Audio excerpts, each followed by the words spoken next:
are beautiful new pictures of all of the fashion and sets and choices on Beauty and the Beast. I'm, of course, talking about the live-action version starring Emma Watson. But along with it, and which we have to get to first, is some new news released in the interview from Emma herself, talking about what's going on in the movie. We will get to the pictures, though. She says, in the animated movie, it's her father who is an inventor, and we actually co-opted that for Belle.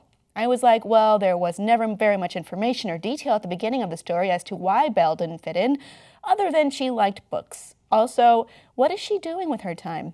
So we created a backstory for her, which was that she had invented some kind of washing machine so that instead of doing laundry, she could sit and use that time to read instead. So yeah, we made Belle an inventor. So they are changing the story a little bit, which is good because, I mean, I hate to ask that question again, but why make a live-action movie if you're going to make it exactly the same as the animated classic that already exists? They are changing Maurice around a little bit, too. This comes from the set director, Katie Spencer. Kevin Kline, as Maurice, is making all these music boxes that have to tell the story of Belle not traveling.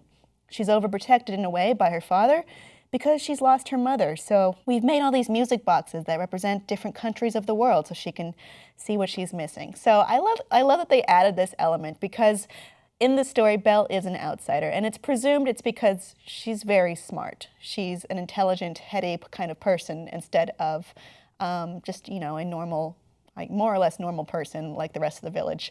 And I like that they added this more to give her a little bit more nuance than before without taking too much away from Maurice, because while he is an important character, Belle is the titular character. Belle is the hero. Belle is the one who everybody follows and loves and remembers forever and ever and ever. But I love that they gave him the music box because if you remember from when we talked about the Beauty and the Beast special edition, this was initially a part of the story.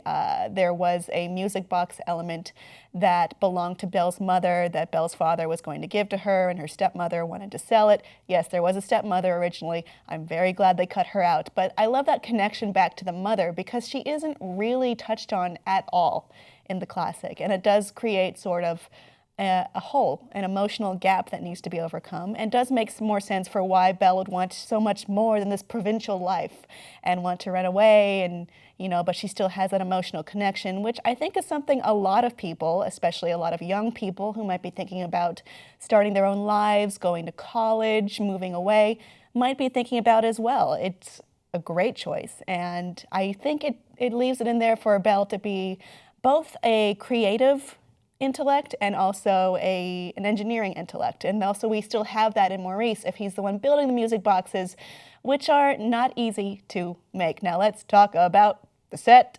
So they also talked more in this interview in Entertainment Weekly about what she's wearing and what it means. Let's take a look at some of the pictures from the set. So as you can see, Belle has her blue dress, sort of. It's got a few designs on it, a little extra red, some more pattern.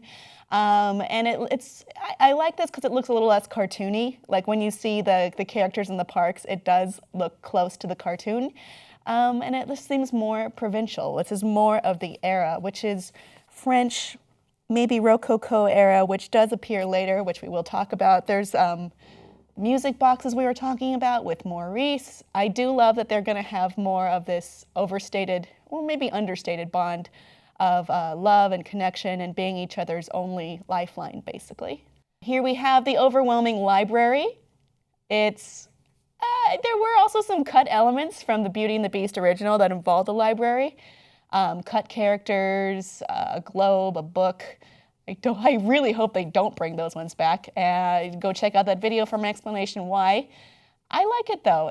It seems very fitting for the era, but also fitting for the world we have built in our heads based on our memories of the classic.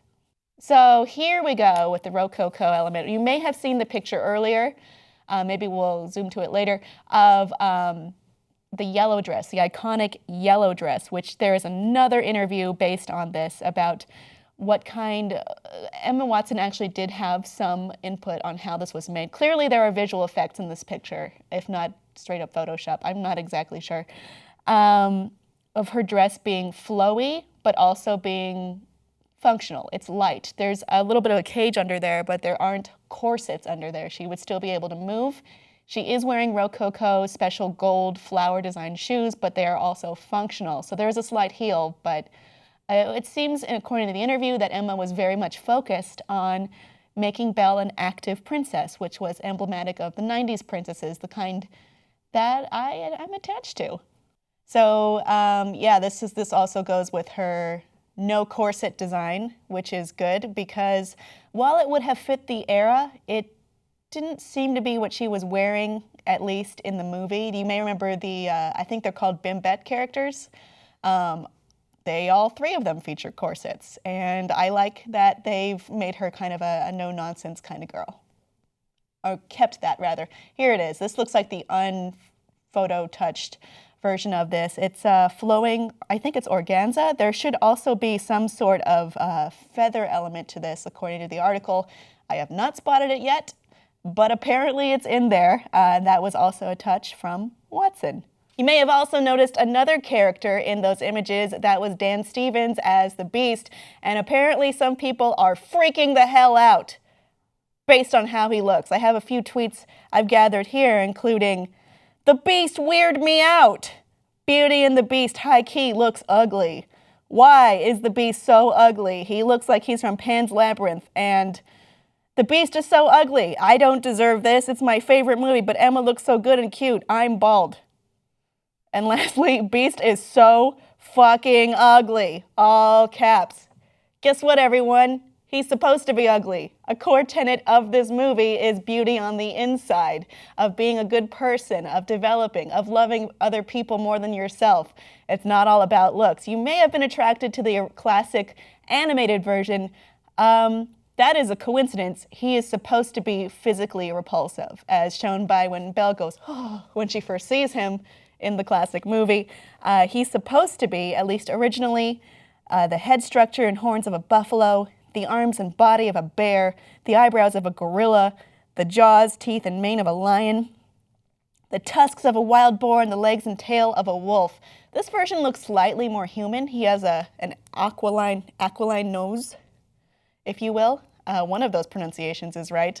And maybe that's why people think he looks weird. He can look weird. He can have weird CGI. That's an accurate complaint. But he's supposed to be ugly. Yeah, you gotta see the beauty on the inside and be like Belle. That should be everyone's motto. Audience, what do you think so far of the Beauty and the Beast remake? It is due March of 2017, and it is getting closer and closer, and I couldn't be more psyched. Please let me know below in the comments, and please like and subscribe for more.